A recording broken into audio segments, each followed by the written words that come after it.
It is opening day 2024. This is another edition of Baseball Today presented to you by our friends over at Factor. That is my man, Trevor Plouffe. I am Chris Rose, producer Dan along for the ride as well. Are you pointing at me with a screwdriver? Yeah, I had a pencil around here, and I can't find it. I like to point at the beginning of the show. I also like to stick something up my hat, but this is No. what I got to deal with right now. Yeah. No. Let's keep the screwdriver away from that moneymaker, please. I don't want you. Yeah, Oh, yeah. No. Hey, what was your first opening day as a player?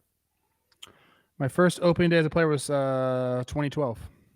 I was out of options. They had to keep me, and it was awesome. That's the truth. Did you start that day or no? No, I think I started the home opener that year, but at the time I was an outfielder, Chris. They put me in the outfield and said, throw your infield gloves away. That didn't last very long either. Oh, okay. All right.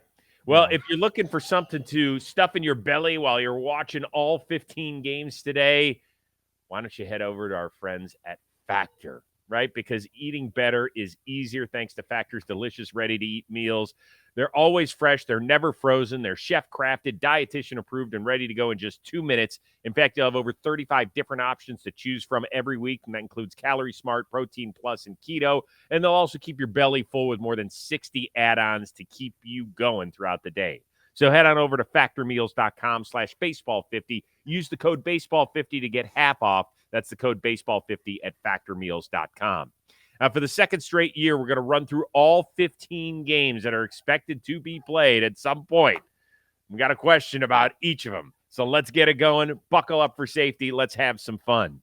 Big one, probably in Philly, Strider and Wheeler going at it. True or false that Philly will make Atlanta sweat it out for a 7th straight division crown?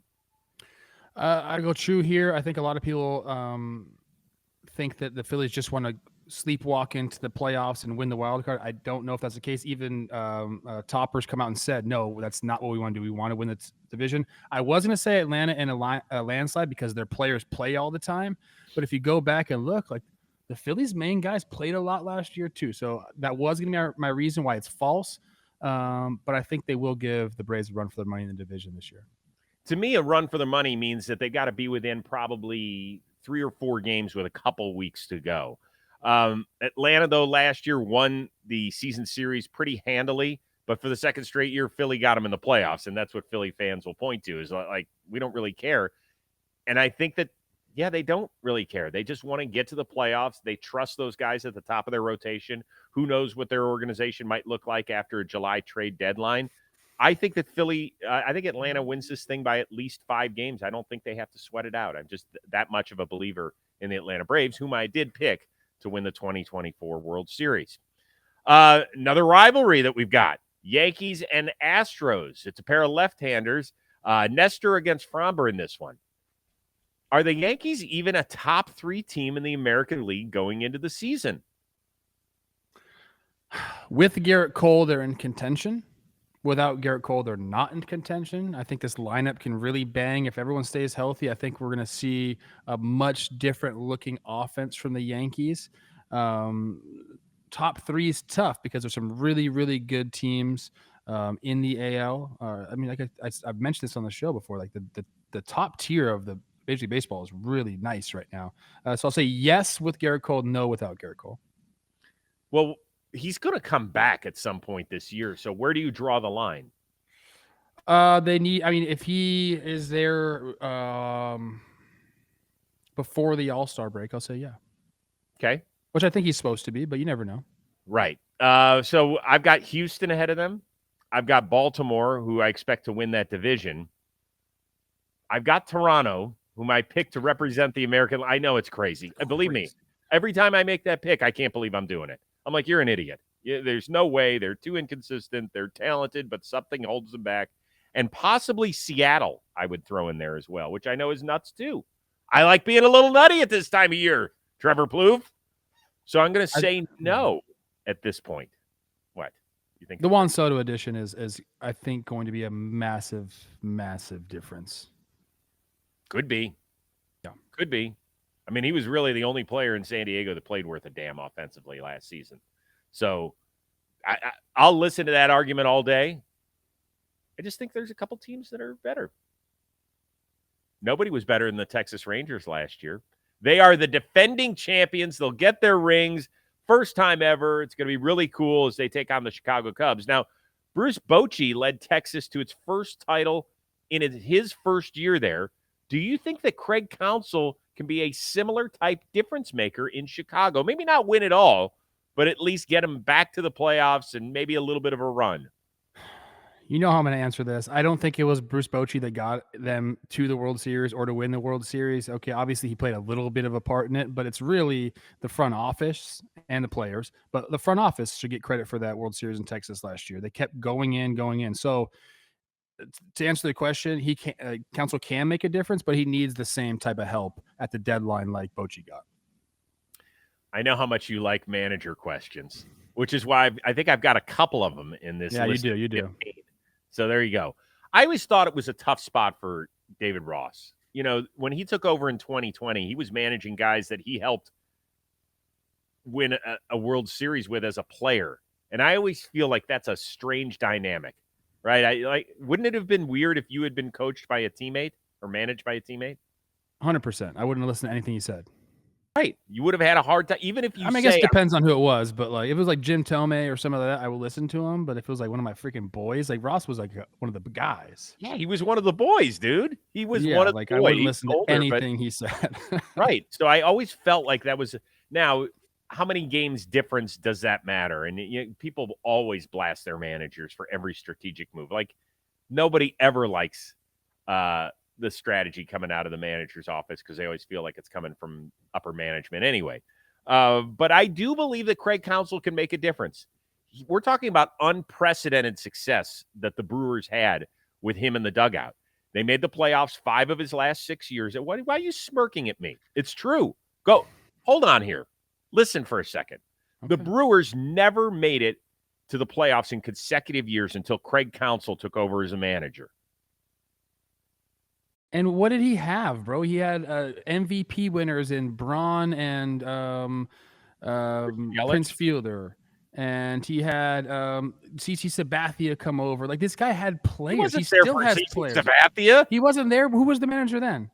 It wasn't him. It wasn't Counsell? Was he on the freaking team, maybe? Yeah, right. It was 2015, I think, when I'm just saying, this guy has had players.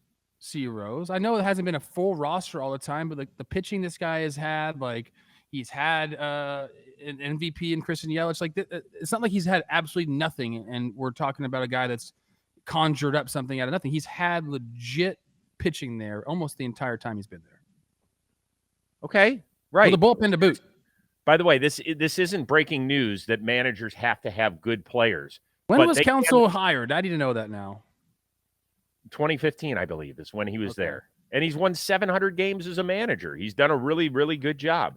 I'm sorry I went back to 2008 with the Yeah, I mean, holy smokes. Come on, dude. I thought he'd been there a long time. I think he can make a bit of a difference. I don't have them making the playoffs this year.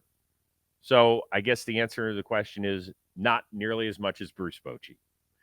Cardinals, you're right. Cardinals in Los Angeles to take on Team Checkbook, according to Thursday's starter for St. Louis, Miles Mikolas. Which of the Dodgers' 3 MVPs at the top of the order will we be talking about most by the end of the season? I'm hoping it's not Shohei because I don't want to listen to that story really anymore. Although it probably will end up being Shohei. My answer, which I talked about yesterday on the show, is Mookie Betts at shortstop. We should be talking about that and talking about that and talking about that and telling kids, hey, look at what this guy's doing for the team. It wasn't a selfish thing. Actually, I'm a great outfielder and my numbers are great here.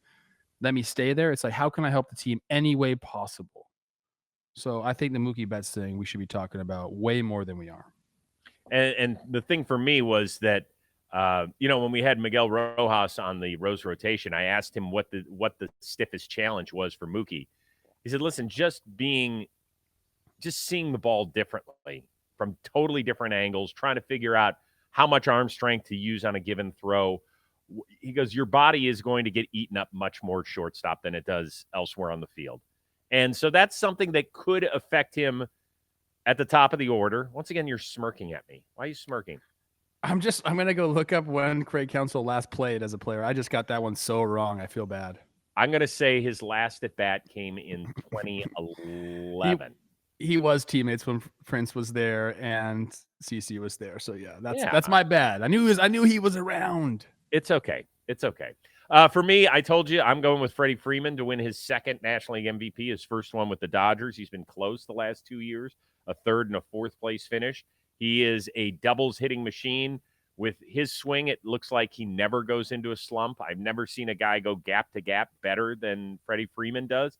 And I think while we'll be focusing on Shohei, whether it's on the field or perhaps off the field, which I certainly hope we don't have to do much longer, and Mookie Betts, I do think that the move to shortstop could eat a little bit into his offensive statistics, that Freddie Freeman's a guy who just consistently puts up numbers.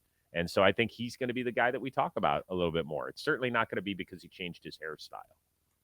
Okay. Because that hasn't happened, I think, since he was 8. Let's move on to the Giants and the Padres as Bob Melvin and Blake Snell return to San Diego, although obviously Snell is not quite ready to pitch. More interesting team to follow closely this year. Which is it? I think it's the Padres. My question, I guess, and why I want to follow them is: are the big investments ever going to pay off? Now, I know you bounced the Dodgers from the playoffs. That's all fine and dandy, but you made a heavy investment into this team. Trading for Dylan Cease has got you back in it. Are those investments going to pay off? I think the NL West is probably the best division in baseball right now, so it's going to be tough. I actually like this question almost the best out of all the ones because it is fascinating. You can certainly make an argument for the Padres because they do. I think ownership's watching them very closely this year. Let's remember, Peter Seidler passed away, and so now there's 2 other guys who are kind of in charge of the financial side and setting the budget and the whole bit. They're going to be looking at this and saying, this is what we're looking at. Are there any guys whose contracts we can get off of? Like, even if we have to sell on 75 cents on the dollar or not get as good a prospect back or eat some money like Steve Cohen did in New York, like, are there some contracts we can get rid of? I think this is a big year. Yeah. But the Giants, this is finally this. They didn't hit the home run. They didn't go get Shohei Ohtani. But I thought they had as good and as entertaining an offseason as anybody out there, right? It finished with Blake Snell and Matt Chapman. But Lee coming over from Korea is going to be fascinating. Jordan Hicks in a starting role. He was outstanding during the spring training. Is that thing going to work? Like, they added some guys to the point where we both made them a wild card team. Yeah, I think you said they didn't hit a home run. I feel like they hit an inside the park home run. Or maybe like a triple with an air. Like, they did so well this offseason. I mean, I have them up there, at the top of the list. I mean, maybe not above the Dodgers, but they're dang close. I think they had an excellent offseason. So I'm very much looking forward to following them as well. Like I said, this division is going to be an absolute beast. All right, more questions coming your way. But first, listen, we're both over 6 feet tall, but we have plenty of our boys who aren't quite that height, and they're always looking for clothes to make them look a little taller, fit in a little bit better. Well, it's just fitting correctly. Chris, we all want clothes that fit us the right way. And a lot of times I've talked to Jimmy and Jake. Yeah, you're the other way. You can't see where my arms are at right now. Listen, I've talked to Jimmy and Jake about this, specifically Jake, and it's tough. Like, you got to get things altered all the time. You just want clothes that fit. That's it. So if you are under 5'10", that's right. It's our friends from under 5'10". They make modern basics for shorter dudes. So we're talking about jeans, joggers, button-down shirts, hoodies, tees, all at a very, very reasonable price. And some of their newest items include super soft joggers, ultra stretchy casual pants, and long sleeve T-shirts. All the pants have a modern tapered fit that make guys look leaner and taller. Who doesn't want to look leaner and tall? I would love it if they did this. I'm a little taller, though.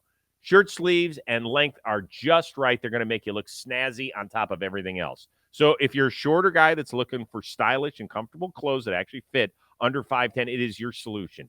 And there's a special promo for our followers out there. They're providing a $10 coupon code for you to give them a try. Use the code Opening Day, all one word, at under510.com/JohnBoy. You're going to get $10 off your order and get free shipping on orders over $150. Plus, you got free returns if something isn't perfect for you.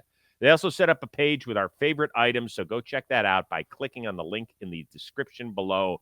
Best of luck. Take some photos. Send us what you look like. We'd love to see them. All right, we continue on with the Jays and the Rays. Always expect Toronto to be good. In fact, I picked them to make the World Series, but in the end, they have fizzled a bit. Is this a make or break year for this version and collection of men in Toronto? If it's not this year, I think it's really, really soon. Like, they have a very good roster, a great pitching staff. They're going to have some decisions to make either way. Either if they win this year or not, they have some decisions coming up. But this team needs a playoff series victory at the very least this year. I went and looked, and I wasn't sure if this was right. They haven't won a playoff game since 2016. The last 3 times they've been in the playoffs, they've been swept from the wild card. That's tough. With this roster, with the expectations that have been placed on this team from media members and themselves, they put expectations on themselves. They did, rightfully so, because I think they should. They haven't done anything. It's been nothing short of a disappointment for the Toronto Blue Jays. So I do think this is getting close to, it's like, if you don't do it this year, what are we going to do, guys? So Chris Bassett's a new co-host on the Rose rotation, and I asked him this question. I was like, you guys have all the talent in the world. Does it feel like something's missing? And he said, listen, there was only one team that didn't have anything missing last year, and that was the Texas Rangers. I know what he's saying. I saw that. It's not true. It's not true. Okay. A lot of teams didn't have anything missing. They just lost a series. That's it. Yeah, that's fair. Yeah. I think there was something missing to the point where I think Justin Turner could be the answer to whatever ailed them. I really believe that on top of a guy still being very productive at almost 40 years old, the guy walks into a clubhouse and there's no statistic you could put on what he brings. And I think that, yes, Ross Atkins and Mark Shapiro knows that something. It doesn't mean that the guys were bad. It just means that something was missing. And I think that he's going to add. And I think that it is a critical year, particularly for guys like Vladdy and Bo, who are some of the great young stars in this game and haven't gotten paid the way that some other guys have. Like, we know you're talented. Show me that you could take a team and be the leader in October, get them to another level. I think they're as fascinating a team as we have out there to watch. Justin Turner, Joey Votto on the same team with Akir Meyer. Those are 3 very, very well-regarded veterans that I hope that they're all on the team at the same time together at some point this year. We got the David Stearns Bowl, Brewers at the Mets. One, both, or neither will be in playoff contention heading into the final week of the regular season. With the new playoff format, I think a lot of teams are in playoff contention until the very end. If you go back to last year, there just weren't many teams necessarily out of it. So I'm going to say both teams will be in contention. I think the Brewers are going to sell, but somehow still be in contention. And I think the Mets will be close enough where, I'm calling it contention, 5 games with 2 weeks to go or something. I think both teams will be in that range. Okay. I have Mets, yes. Brewers, no. In fact, I had the Mets as one of my wild card teams until Jordan Montgomery signed with the Arizona Diamondbacks, and so I had to bounce them. So I do think that if things break right, if Senga can come back, that is, to me, that's the biggest issue with them, far and away, because I like the top 6 in their lineup an awful lot. And you know what? I wouldn't put it out of the realm of possibility that they're a buyer at the trade deadline. Last year, they were the major seller. This year, they could be a buyer to try and creep in the playoffs and get some magic out there in Queens. We'll see. Twins and Royals. Minnesota won its division by 9 games last year, Plouffe. That's the largest margin of any division champ in the American League. But they really didn't do much this offseason. Has the gap in that division significantly closed? The gap, I mean, I don't think it was that wide last year. I don't think 9 games was really representative of how close these teams actually were. So I guess I will say the gap has closed a little bit. The Tigers are coming. The Royals are improved. The Guardians are always a threat somehow. They find ways. But I think the overall talent on that roster still wins out. And they have so many guys at the cusp of the big leagues or right at the big leagues, young position players. There's too many of them. So I believe there will be some sort of midseason trade to bolster the rotation or whatever area of need they deem fit. So yes, the gap is closed, but I still think the Twins win the division. So who's going to take the role of Sonny Gray, right? I mean, they've got some guys that they're giving an opportunity to. I thought Bailey Ober pitched really well last year. Louis Varland looked great at times, but we're talking about being able to deliver consistently over 6 months. That's different than showing flashes and being good in 1 month increments. Chris Paddock is back in a starting rotation for the first time, it feels like, in years. So I do believe that it has shrunk. In fact, if you saw our prediction show on Wednesday, you saw that I picked the Tigers to win the division. Yes, I like to pick one or two fun teams a year. So I'm not sure if I wholeheartedly believe it or if I'm just kind of rooting for something new to happen there. But yeah, I would be disappointed if I were a Twins fan and saw what we did in the offseason, or more likely what we didn't do. So I think that they shrunk that. Angels at the Orioles. No more Shohei, obviously, in Anaheim. On a scale of 1 to 10, how interested are you in seeing whether Mike Trout can regain his MVP form? I don't think there's any doubt that he's going to regain. I mean, he's never lost it. Rose just had a few seasons where he wasn't on the field as much as he needs to be. So I don't think there's any doubt that he's that guy again. So I guess I'm not too interested in it. I am interested in these Angels. I think proving a lot of people wrong this year. I think the roster has a chance to surprise people. I want Mike Trout to go into Dark Knight mode and get it going. Like, I picked him to win the AL MVP. Yeah. He's got it in him. I didn't even see that. You showed me that he was kind of like, what the heck with the Shohei thing? Love that from Mike Trout. More of that, Mike, this year. I say it's a 9 on a scale of 1 to 10. I'm fascinated because you know what? It was more than just the injuries last year. He was not great when he was on the field. What I'm saying is most baseball players would have taken his year that he had an 858 OPS and good pop in 82 games. That was not the Mike Trout, and that's what we're talking about. If you're talking about him returning to MVP form, it was the first time in his career that he was sub 900 OPS outside of the 40 games or whatever he played when he first got called up in 2011. I am fascinated to see where he goes. I'm rooting so hard for him. He's one of my favorite athletes of all time. I hope it does happen. And I hope you're right. I hope he is the MVP. I don't think it'll happen, but I hope you're right. Boston at Seattle. Are the Mariners good enough to make the AL West a 3-team race?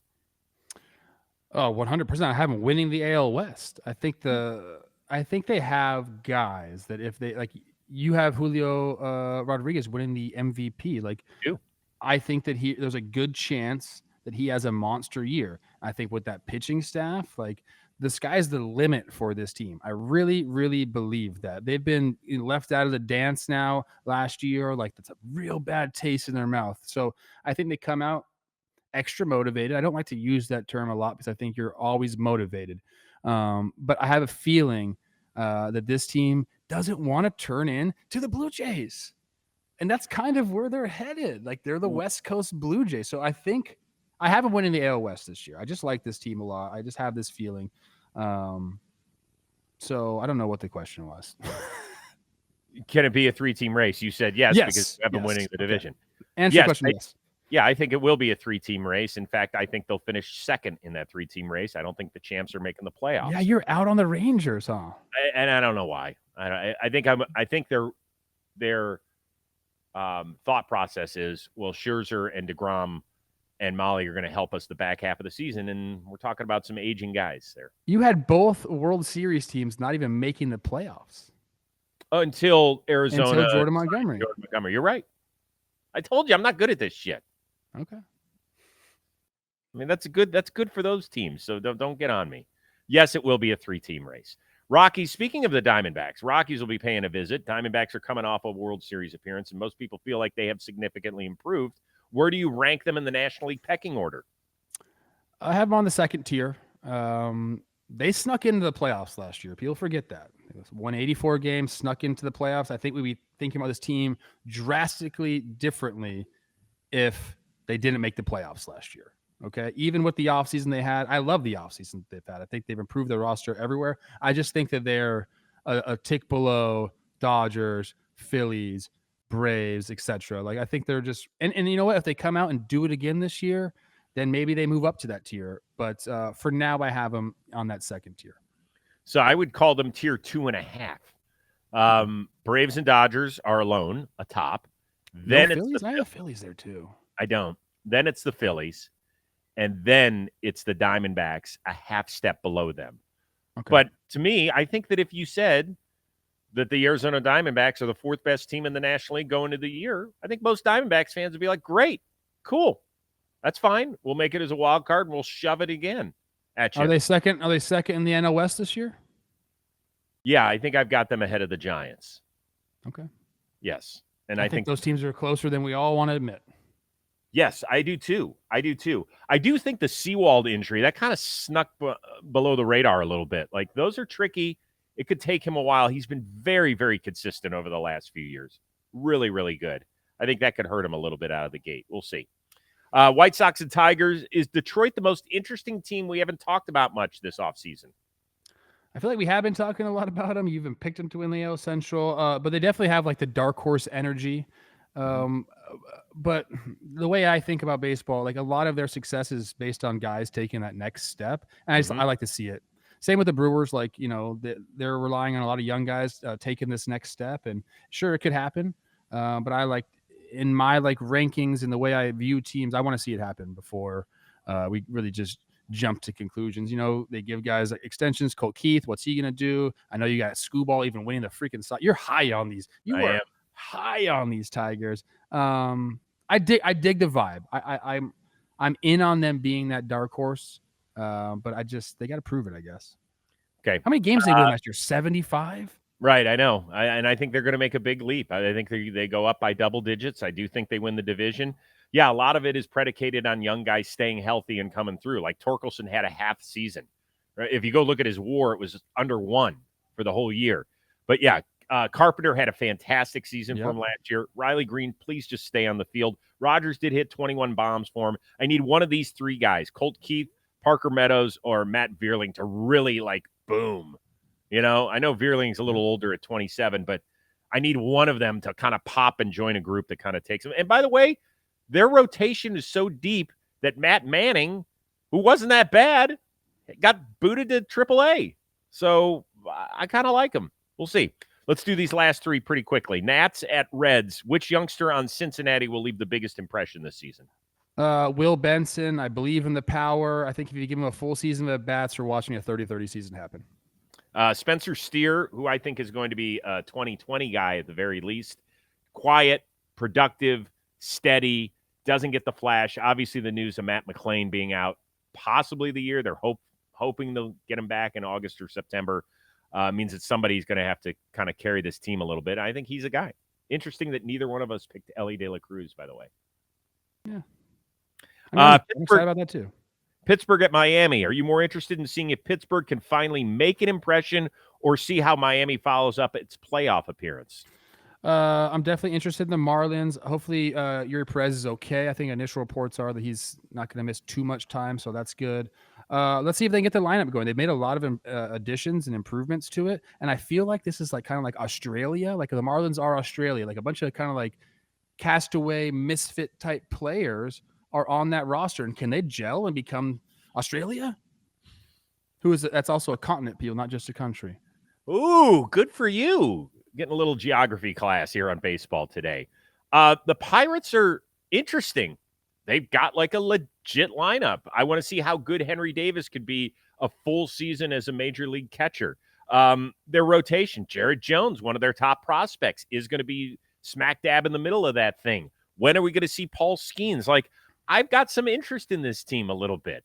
And Derek Shelton, a guy I love as their manager, I'm really rooting for him because I know it feels like it's 4 teams in the NL Central that could win this division and then the Pirates, and I hate that about it. I don't want that to happen. All right, we love that you guys have tuned into baseball today, but I also want you to check out a brand new podcast and video series you're not going to want to miss. It's called The Deal. It's co-hosted by Yankees legend A-Rod, Alex Rodriguez. Every week, he joins Bloomberg reporter Jason Kelly. They speak with big-time athletes, entertainers, and executives. Maria Sharapova they chat with, Michael Strahan, Derek Jeter. The Deal takes you behind the scenes into the world of sports, media, and entertainment and dives into the wins, losses, and lessons learned along the way. So A-Rod, he's had plenty of successes, a world championship, over 600 home runs. He's done it all. right? Didn't he get to 600 or did he get to He did. 596 or 696, whatever number it was? You understand. He was the number one pick in the draft. He's had some low points, right? Being banished from base. Everything is on the table. Nothing's off limits. So from Bloomberg Podcasts and Bloomberg Originals, you can listen to The Deal on Apple, Spotify, or wherever you download your podcasts. Go listen to them. Last question of the day we saved for the best team in baseball, my Cleveland Guardians, taking on the Oakland A's. Bigger story, seeing how Stephen Vogt handles replacing Tito in the dugout, or the way that A's fans deal with what might be their final time in the Bay Area. I'm going to go with Voter. I just love him so much, and he's actually a former A, so it all ties together. My thought on this is he's going to manage as long as he wants to. The year is 2024, Chris. It would shock me that he is not a manager in 2050. Like, this guy is going to have a long career as a manager if he wants to. Wow. That's 26 years.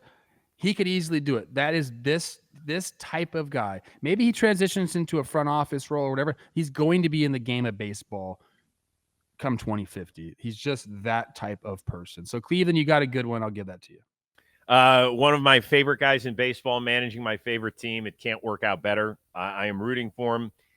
It is the shortest time span between a guy's final at bat and becoming a full-time major league manager since Larry Bowa ended his career in October of 85 and then was in the dugout for the San Diego Padres in 1987. I know there will be some growing pains, and it's not easy to replace a Hall of Famer in Terry Francona, but they could not have, crafted it better. This dude's already got the media thing down. He's been an all-star. He's been the last guy on a roster. He understands everybody. He communicates effectively. He's a smart baseball dude. I'm rooting so hard for him, and I think he's a great, great story. Everybody enjoy the 2024 baseball season. We are so excited. We have finally made it. Just sit on the couch, or if you have to go out, stream all the games, whatever you do. We will be talking about it every Monday through Friday right here on Baseball Today, presented to you by Factor. So for our one-of-a-kind producer, Dan Rourke, and the uber-talented Trevor Plouffe, I am Chris Rose. Enjoy opening day, courtesy of Baseball Today.